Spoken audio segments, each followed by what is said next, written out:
नमस्कार, मी डॉक्टर विवेक Jaju, इंटरव्हेन्शनल radiologist, Jaju clinic, Chhatrapati Sambhajinagar येथे कार्यरत आहे. मी गँग्रीन या आजाराचा स्पेशलिस्ट आहे. काही दिवसांपूर्वी एक पेशंट आमच्याकडे आले होते ज्यांचे पायाचे दोन्ही बोटं गँग्रीन झाले होते. गँग्रीन झाल्यामुळे त्या दोन बोटांना कापण्याची वेळ आलेली होती. पण आपण त्यांचा चेकअप केला आणि त्यांचा पूर्ण चेकअपमध्ये आढळलं की त्यांच्या पायामध्ये ब्लॉकेजेस आहेत. रक्तप्रवाह होत नसल्यामुळे गँग्रीन झालेला आहे. अँजिओप्लास्टी आणि स्टेंटिंग करून हे ब्लॉकेजेस आपण उघडले आणि रक्तप्रवाह सुरळीत चालू झालेला आहे. त्याच्यामुळे एका महिन्यानंतर आज फॉलोअपमध्ये त्यांना बोलवलं होतं आणि आज त्यांचा गँग्रीन पूर्णपणे बरा झालेला आहे, म्हणजेच पाय कापण्यापासून वाचलेला आहे. तर स्वतः पेशंटकडून जाणून घ्या की त्यांचा एक्सपिरियन्स कसा होता.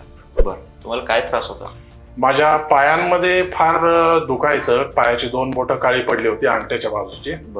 आणि तिथं थोडं जरी स्पर्श केला तरी फार मोठ्या प्रमाणात कळ यायची त्याची.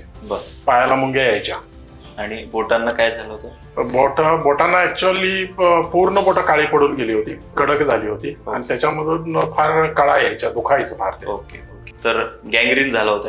गँग्रीन झाला होता. तर तुम्ही काय ट्रीटमेंट घेतली, कुठे कुठे गेले? ऍक्च्युअली पहिल्यांदा दुखायचं, त्याच्यामुळे मला वाटलं की बाबा हेअर क्रॅक वगैरे काहीतरी असेल म्हणून पहिला ऑर्थोपेडिक डॉक्टरांच्याकडे गेलो. एक्सरे काढला तर त्यांनी सजेशन्स दिलं मला तुमच्याकडे येण्याचं. मग मी तुमच्याकडे आलो.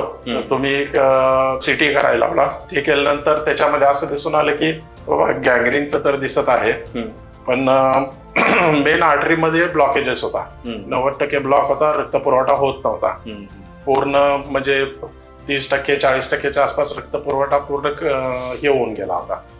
त्याच्यामुळे ते ब्लॉकेज असल्या कारणानं रक्तपुरवठा पूर्ण पायाला होत नसल्या कारणानं गँग्रीन तिथं जास्त प्रमाणात दोन बोटांमध्ये दिसत होता. बरं.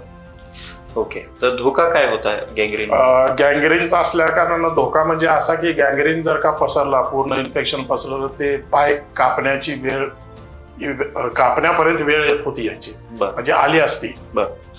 तर मग आपण काय ट्रीटमेंट केलं?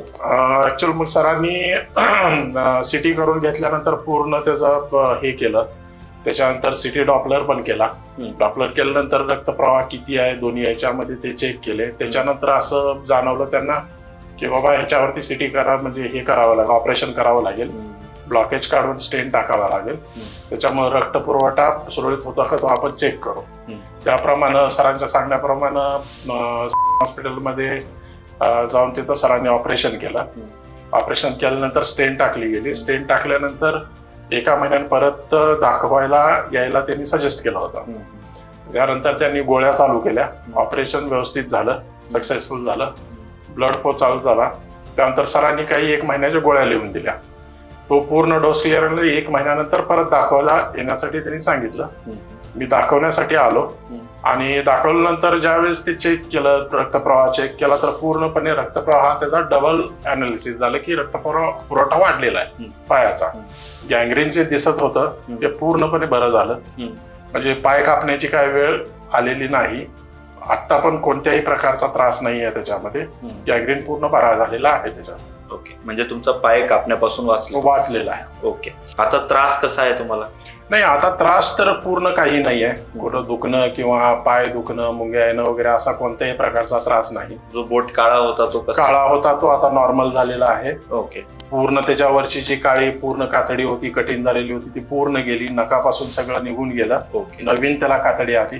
स्किन आल्यामुळे तो पाय आता पूर्णपणे, म्हणजे बोट पूर्णपणे नॉर्मल आहे.